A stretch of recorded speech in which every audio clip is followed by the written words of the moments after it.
بسم اللہ الرحمن الرحیم۔ السلام علیکم ورحمۃ اللہ وبرکاتہ۔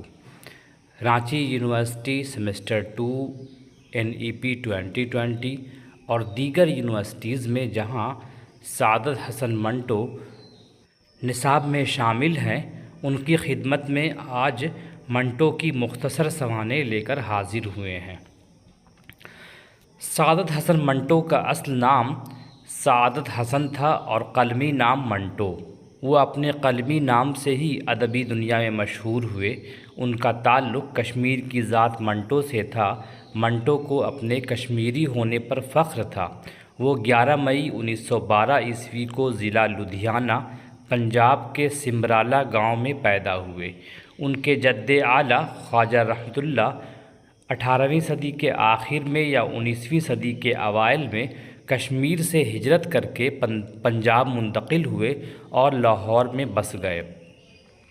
منٹو کے والد کا نام خواجہ غلام حسن تھا، جو بھائی بہنوں میں سب سے چھوٹے تھے۔ انہوں نے 2 شادیاں کی۔ منٹو دوسری بیوی سے تھے جن کا نام سردار بیگم تھا۔ منٹو امرتسر کے MAO اسکول میں 4تھی جماعت میں داخل ہوئے۔ وہ 10ویں جماعت کے امتحان میں 3 بار فیل ہوئے۔ 4تھی کوشش میں مسلم ہائی اسکول امرتسر سے 1931 میں میٹرک کا امتحان پاس کیا۔ حیرت کی بات یہ ہے کہ منٹو اردو سبجیکٹ میں تینوں بار فیل ہوئے۔ وہ اسکول کے زمانے سے ہی ایک میگزین ہلال کے مدیر بھی مقرر ہوئے تھے۔ میٹرک کے بعد انہوں نے 1935 عیسوی میں علی گڑھ مسلم یونیورسٹی میں داخلہ لیا، مگر تعلیم جاری نہیں رکھ سکے۔ ان کے معروف اساتذہ میں فیض احمد فیض اور صاحبزادہ محمود الظفر کے نام قابل ذکر ہیں۔ منٹو اسکول، کالج اور اپنے محلے میں ٹامی کے نام سے مشہور تھے، کیونکہ وہ اپنے دوستوں میں انگریزی کا رعب جماتے تھے۔ اس کے علاوہ ان کے فرضی ناموں میں مفکر، کامریڈ وغیرہ کا بھی ذکر آتا ہے۔ منٹو کی ایک حقیقی بہن اقبال بیگم تھیں، جن کے توسط سے ہی منٹو کی شادی صفیہ بیگم بنت خواجہ قمر الدین سے 26 اپریل 1929 عیسوی کو ہوئی، جن کے بطن سے 4 بچے ہوئے۔ پہلا لڑکا عارف، جس کا 1.5 سال میں انتقال ہو گیا۔ بعد میں 3 لڑکیاں نکہت، نزہت اور نصرت پیدا ہوئیں۔ منٹو اپنے دوستوں کے ساتھ مل کر شراب، سگریٹ، چرس اور کوکین کا سہارا لیتے تھے۔ اگر عبدالباری علیگ نامی شخص منٹو کی زندگی میں داخل نہیں ہوتے تو آج ہم منٹو کی تحریریں نہیں پڑھ پاتے۔ اس طرح سے باری صاحب ان کی ادبی رہنما ہوئے۔ انہی کی بدولت منٹو کی ادبی زندگی میں انقلاب آیا، جس کا اعتراف انہوں نے خود بھی کیا ہے۔ وہ کہتے ہیں، آج کل میں جو کچھ بھی ہوں اس کے بنانے میں سب سے پہلا ہاتھ باری صاحب کا ہے۔ اگر امرتسر میں ان سے ملاقات نہ ہوتی اور متواتر ان کے ساتھ 3 ماہ ان کی صحبت میں نہ گزارے ہوتے تو یقیناً میں کسی اور راستے پر گامزن ہوتا۔ منٹو نے باری صاحب کی خدمت میں 3 مہینے گزارے۔ انہوں نے منٹو کے ذہن کو سمجھا اور انہیں صحافت کی طرف راغب کیا۔ منٹو ابتدا میں مغرب سے بہت متاثر نظر آتے ہیں۔ روسی ادیبوں کا ان پر خاصا اثر رہا۔ وہ میکسم گورکی کے مداح تھے۔ انہوں نے گورکی کے افسانوں کا ترجمہ کیا اور ان پر مضامین لکھے۔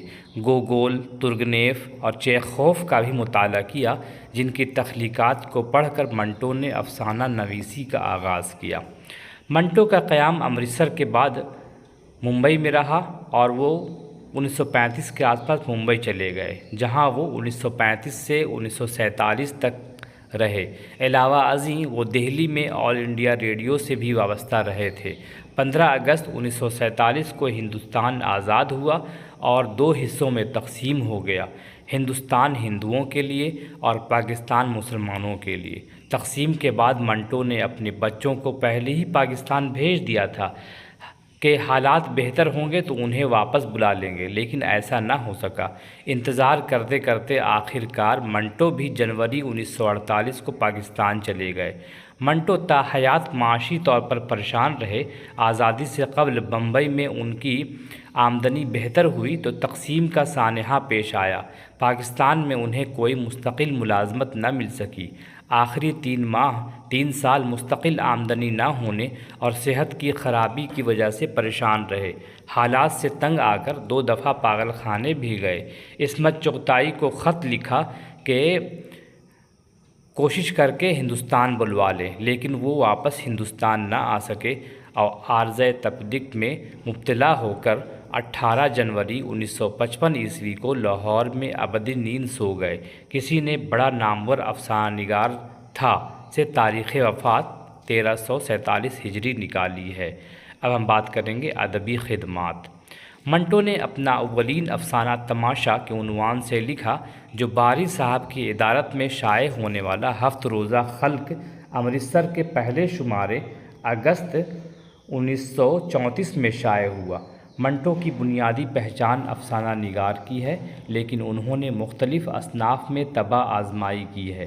افسانہ نگاری سے قبل وہ ترجمہ نگار اور مضمون نگار کی حیثیت سے ادبی دنیا میں معروف ہوئے۔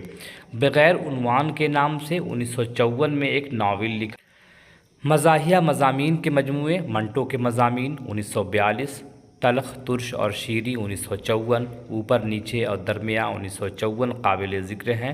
ڈراموں کے بھی کئی مجموعے اشاعت سے ہمکنار ہوئے، جن میں آؤ 1940، منٹو کے ڈرامے 1940، جنازے 1942، 3 عورتیں 1942، افسانے اور ڈرامے 1943، کروٹ 1946، شیطان 1954 اہم ہیں۔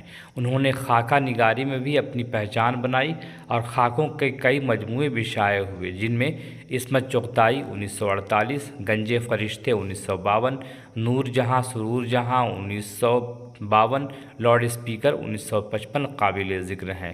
خاکوں کی مجموعی تعداد 22 ہے۔ اس کے علاوہ تقسیم اور فسادات کے حوالے سے 31 افسانچوں کا مجموعہ سیاہ حاشیے کے عنوان سے 1948 میں شائع ہوا۔ منٹو نے تقریباً 100 ریڈیائی ڈرامے بھی لکھے، جو متواتر ریڈیو پر نشر ہوتے رہے۔ منٹو نے بہت سی فلموں کے کہانی، مکالمے یا منظرنامے قلم بند کیے۔ اپنی نگریہ، چل اے نوجوان، بیگم، شکاری، پڑوسن، غالب، گھمنڈ، 8 دن جیسی فلمیں منٹو کے قلم سے نکلی۔ ترقی پسند تحریک سے وابستہ بیشتر افسانہ نگاروں نے تقسیم کے موضوع کو اپنے افسانوں میں برتا۔ منٹو، کرش چندر اور انتظار حسین نے اس حوالے سے کئی اہم افسانے لکھے ہیں۔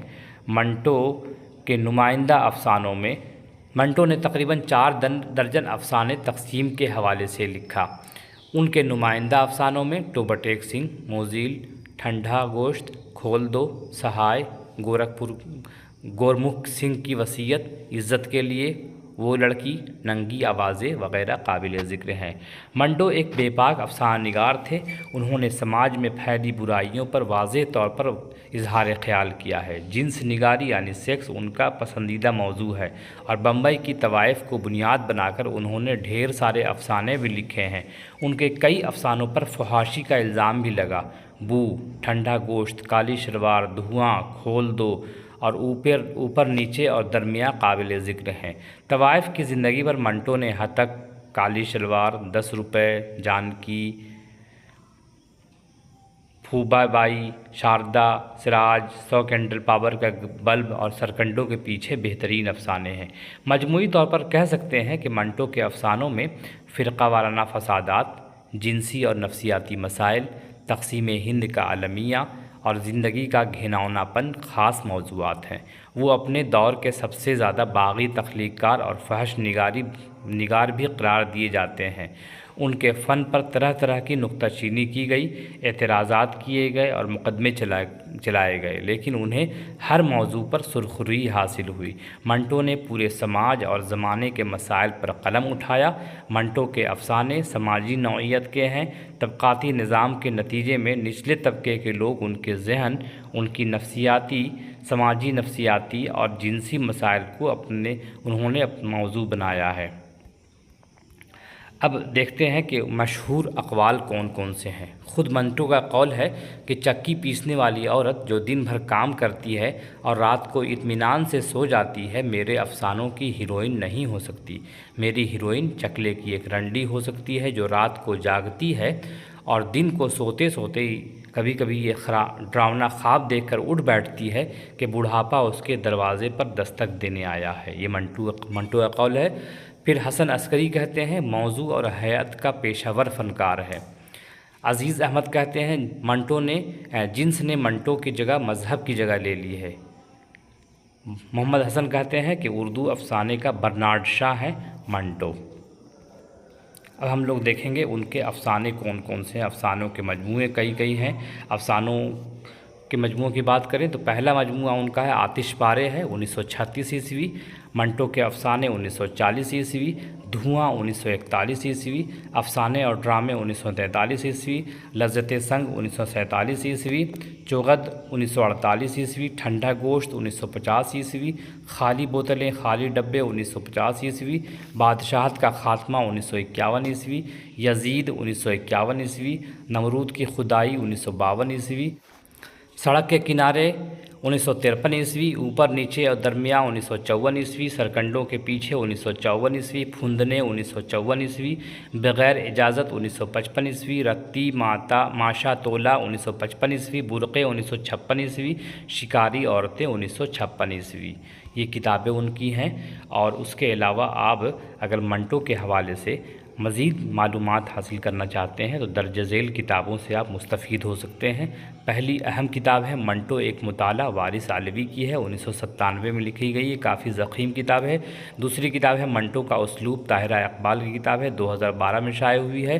تیسری کتاب ہے منٹو نامہ، جگدیش چندر ودھاون کی ہے، 1989 عیسوی میں۔ سب سے پہلی کتاب ہے منٹو کے حوالے سے منٹو نوری نہ ناری، ممتاز شیری کی، 1985 عیسوی میں۔ پانچویں کتاب ہے منٹو حقیقت سے علامت تک، شمیم حنفی صاحب کی کتاب ہے، 2012 عیسوی۔ اور سعادت حسن منٹو کتابیات شورش کاشمیری، 1986 عیسوی۔ یہ کتابیں تمام اہم ہیں۔ آپ ایک نظر ان کتابوں پر ضرور نظر ڈال سکتے ہیں اور آپ کو فائدہ ہی ہوگا انشاءاللہ۔ پھر ملیں گے ہم لوگ اگلی ویڈیو میں راجندر سنگھ بیدی کی سوانح کے ساتھ۔ تب تک کے لیے اجازت دیجیے۔ خدا حافظ۔